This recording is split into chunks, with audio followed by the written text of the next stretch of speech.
The Amazon, a world of suffocating green and a symphony of unseen life. For centuries, it has guarded its secrets with a jealous ferocity. But secrets have a way of whispering to those who are willing to listen. Men have chased whispers here for generations, whispers of a city paved with gold, a legend known as El Dorado. Most found only madness or death, but one man, Elias Thorne, believed the whispers were a map. Elias wasn't your typical treasure hunter driven by greed. He was a historian, a dreamer, a man obsessed with a forgotten civilization. He'd spent decades hunched over crumbling maps and deciphering cryptic texts, piecing together a puzzle that others had dismissed as myth. His colleagues in academia called him a fool, a man chasing a ghost. But Elias saw patterns where others saw chaos. He believed the legends weren't just stories. They were a distorted memory of a real place, a real people. His journey began not in the jungle, but in a dusty archive in Madrid. There, he found the journal of a 16th century conquistador, a man named Aguilar, who claimed to have seen the city with his own eyes before barely escaping with his life.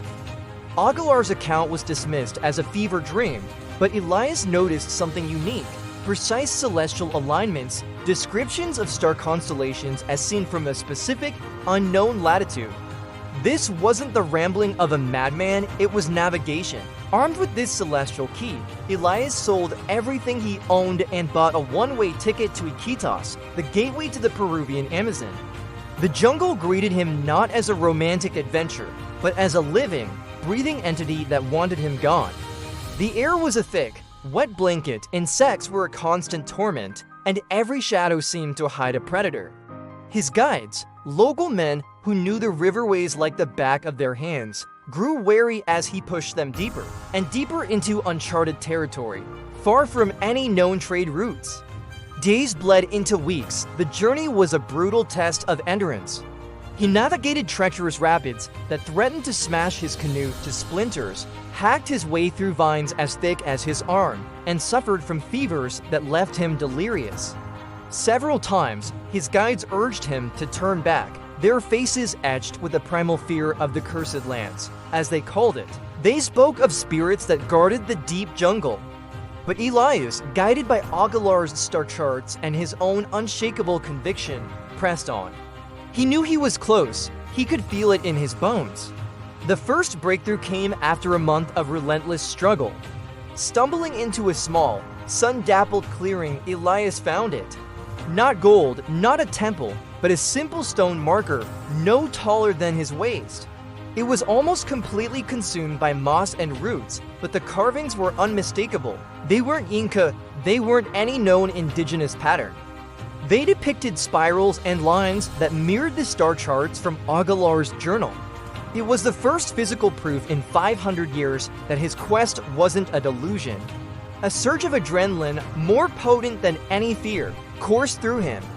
He wasn't just following a map anymore, he was on a path laid down by an ancient people. Over the next few days, he found more markers. Each one was a victory, a breadcrumb leading him further into the heart of the unknown. The jungle seemed to change around him. The canopy grew denser, filtering the sunlight into an ethereal twilight. The sounds of familiar wildlife faded, replaced by an unnerving silence, a quiet so profound it felt like the world was holding its breath. His guides, their nerves shredded, refused to go any further. They left him with a small stash of supplies and a somber blessing, making the sign of the cross before retreating back the way they came. For the first time, Elias was truly alone. The sheer weight of the solitude, the immense, crushing loneliness of the jungle, was a new kind of terror. Doubt, a cold and slithering serpent, began to coil in his mind. Was he a genius on the verge of the greatest discovery in history, or a madman about to be swallowed by the green abyss? He clung to his research, to the logic that had brought him this far. The stone markers were now more frequent, forming a clear trail that led upwards, along the spine of a steep, mist-shrouded ridge. The air grew cooler, thinner. He was climbing towards something. The ascent was grueling. His muscles screamed, his lungs burned, and every step was a battle against exhaustion. He was running low on food, and the silence was beginning to play tricks on his mind, turning the rustle of leaves into whispers, the shadows into fleeting figures. After 2 days of climbing, he reached the summit. Before him lay a sight that stopped his heart.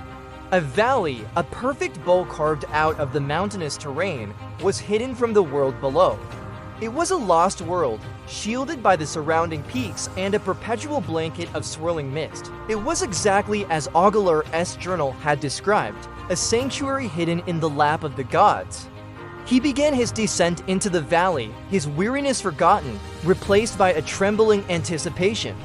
The vegetation here was different, ancient and untouched. Giant ferns drooped over crystal-clear streams, and flowers of impossible color bloomed in the misty air.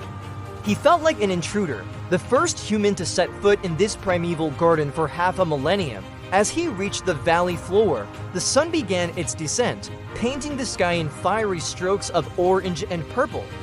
The mist that had shrouded the valley began to thin, pulled back like a curtain by an unseen hand. Elias stood, breathless, at the edge of a vast, calm lake, and then he saw it. At first, it was just a glint, a flash of light from across the water. As the last rays of the setting sun broke through the clouds, the entire landscape was set ablaze. Rising from the center of the lake, connected to the shore by a single, elegant stone causeway, was a city. It wasn't just a city, it was a vision. Towers and pyramids of polished stone and shimmering metal soared towards the heavens. Intricate bridges arched over canals that crisscrossed the city like silver veins. The structures were bathed in the golden light of the sunset, and every surface seemed to reflect it, to amplify it, making the entire city glow with an otherworldly incandescence. It was a city made of pure, liquid light. El Dorado, it wasn't a city paved with gold. It was a city that captured the gold of the sun. The architects, the forgotten people who built this place, had understood light and reflection in a way that modern science could only dream of. They had built a monument not to wealth, but to the sun itself. Tears streamed down Elias Thorne's face, mingling with the sweat and grime of his long journey. This was the moment, the culmination of a lifetime of belief, of being ridiculed, of pushing against the boundaries of the known world. The whispers had been real. The ghost he had been chasing was standing before him, shimmering and magnificent in the twilight. He had found it. The city of gold was no longer a myth. It was real. And it was more beautiful than any legend had ever dared to imagine. As darkness fell and the stars, the very same stars that had guided him here, began to appear in the sky, Elias took his first step onto the causeway, walking towards the silent, waiting city. His journey was over, and a new one was just beginning. Thank you for joining us on this incredible journey.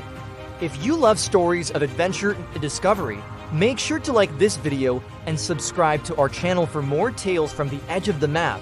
Until next time, keep exploring.